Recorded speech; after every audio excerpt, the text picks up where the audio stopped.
Paul Rudd is everywhere. I saw a film last night that had Paul Rudd in it. He was in that TV series I watched last week and the movie I saw before that. I saw him host Saturday Night Live. He was a superhero, a rom-com doofus, and a romantic lead. I tell you, Paul Rudd is everywhere. Behind every door I open. And behind me when I walk down dark alleys. He's in my cupboards, and fridge, and freezer, and dreams. Paul Rudd is everywhere.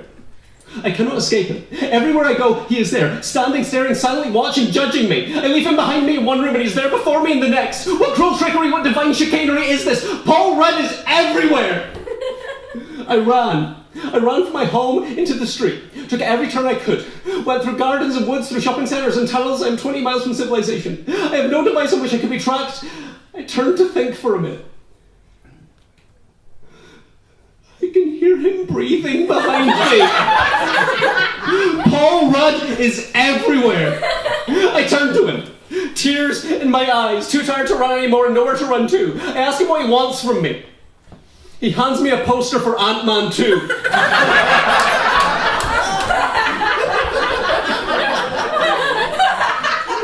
And he is gone before I can look back up at him. I am free. I go home to find Robert Downey Jr. waiting for me.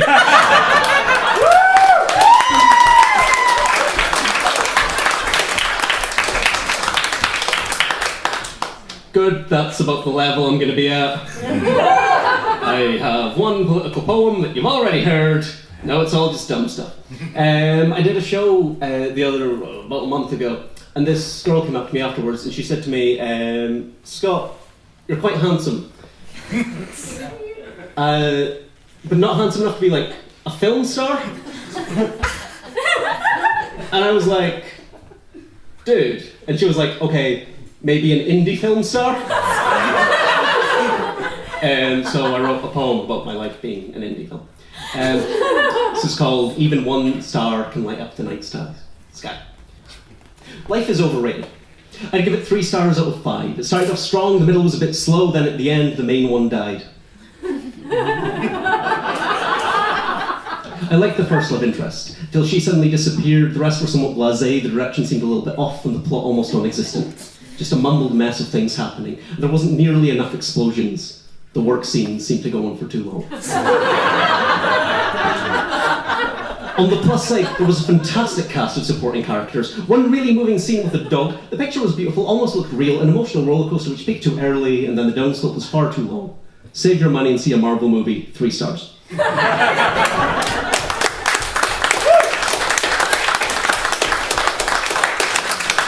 I would like to honestly stress, I'm not being paid by Marvel.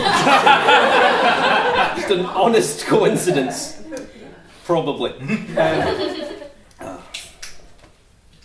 He had finished the book quicker than he had expected. No worries. He was eager not to miss out on how it ended. He had run the bath as warm as to have sweated more profusely than the water could wash, although the blood like an oil spill from his wrists posed a greater dilemma to his cleaning. There was no one to wash his feathers. It was a quieter suicide than the last one she'd gotten caught up in. The square untouched, the news reports untold. Do dead men dream, or would he never see her again? Is there nothing?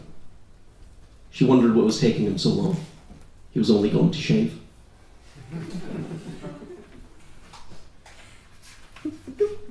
I'm editing myself in live time here. There's only one poem that I know I want to do, so I'm literally just like, this one's fun. It's a poem called A Foreigner Reports on 4th of July Fireworks. So it turns out Independence Day is more than just a Jeff Goldblum film. The locals converge on the shore, bringing their children and their elderly to witness this spectacle as America wages war on the sky, bombing and barraging the clouds with many pounds and many more dollars of explosives. Don't they know this is where we keep the air? Don't they know that's where God lives? The red, white and blue, perhaps of Britain, perhaps of France, adorns every lamppost and window, celebrating the war of American aggression. The children watch in awe, knowing that this, explosions and nationalistic music, born in the USA and the like, will be their future. A chant of USA, USA, in case we forgot where we were. The sky has been defeated, and we wonder how we will continue to breathe, and whether or not the sun is worried we are trying to replace it. An impressive celebration for a country invented only to sell cola and flags.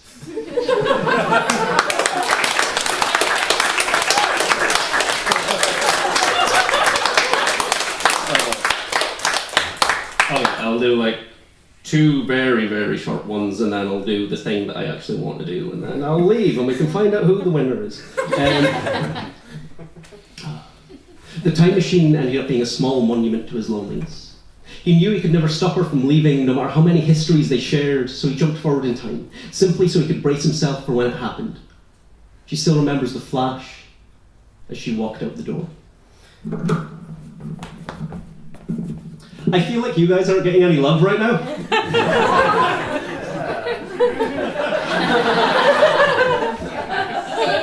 They paid them. Yeah, thank you. How pretty, like films are pretty. If I had a vote, you would win. But I don't. The poets fell in rhythmic order. But do they truly die when their words live on?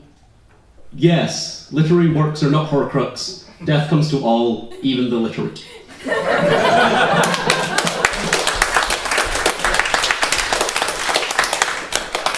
So, I've been doing the poetries for a while now, and I like doing a slam, because you just do one poem and then you leave. And I like doing an hour, because then you can tell a story, you can twist things together, and they're callbacks and stuff, and it's really interesting. I hate doing sets like this that are 10 minutes long. You're welcome.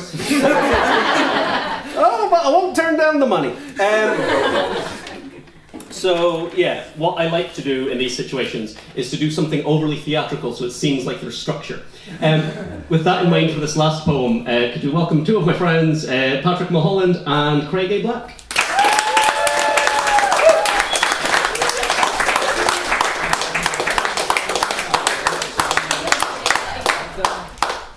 Hey.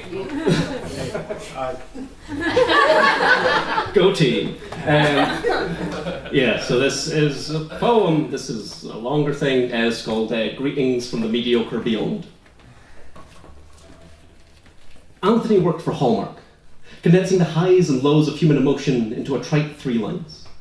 He was the kind of guy who wrote more greetings cards than he ever sent Valentines, and yet his felt more real than any envelope filler that had ever came before, because he had inspiration. Amanda Calliope Hughes, high school sweetheart whose heart never knew and wouldn't know how to respond if it did. He would write, "The light hits your eyes, making them shine like a sunset reflecting waves at the horizon. Your smile so radiant and glowing, it has a half-life to rival uranium ore. I have never wanted to kiss anyone more." and she would be on his mind for every letter.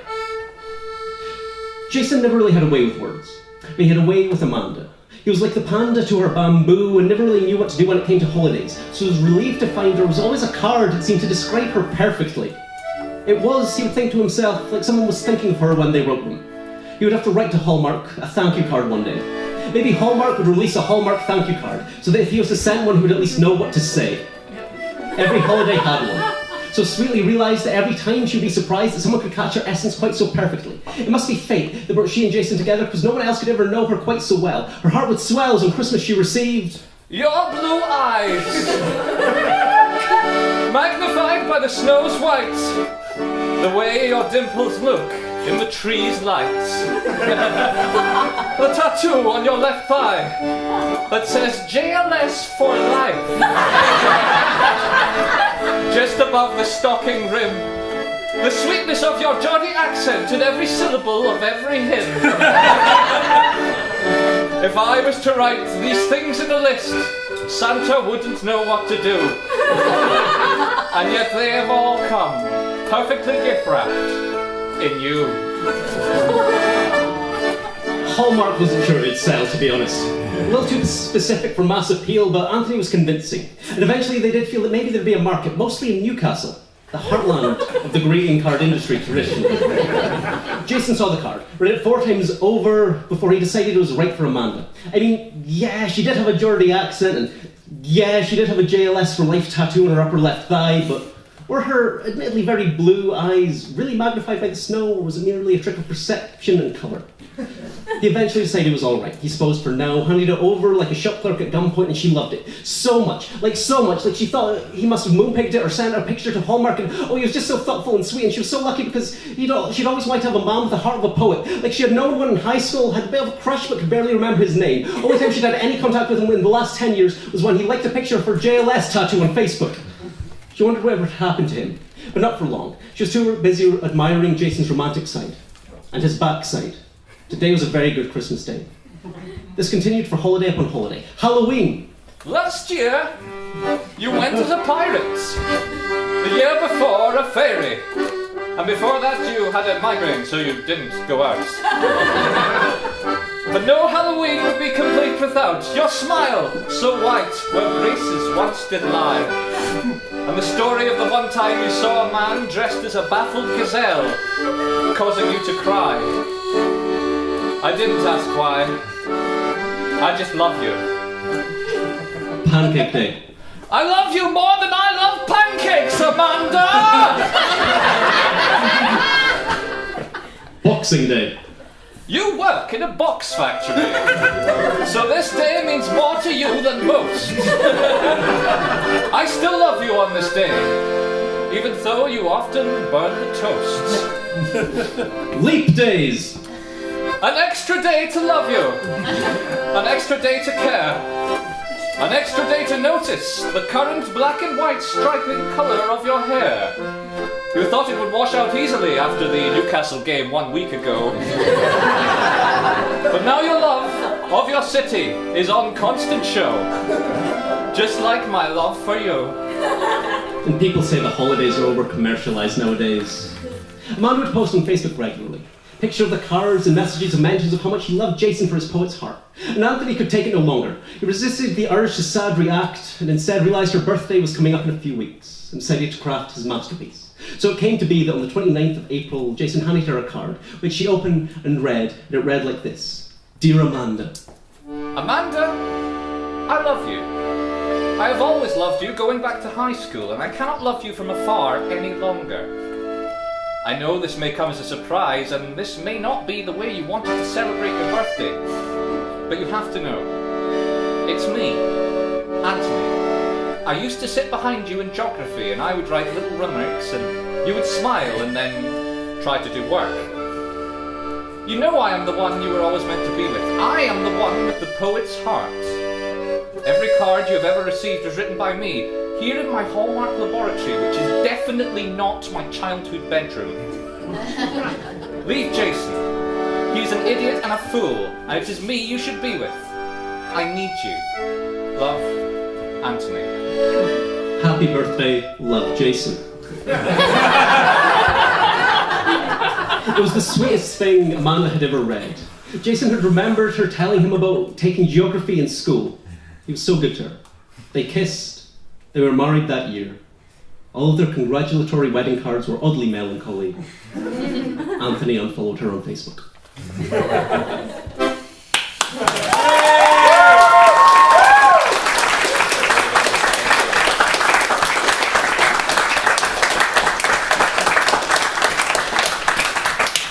There is an inverse relationship between time and memory.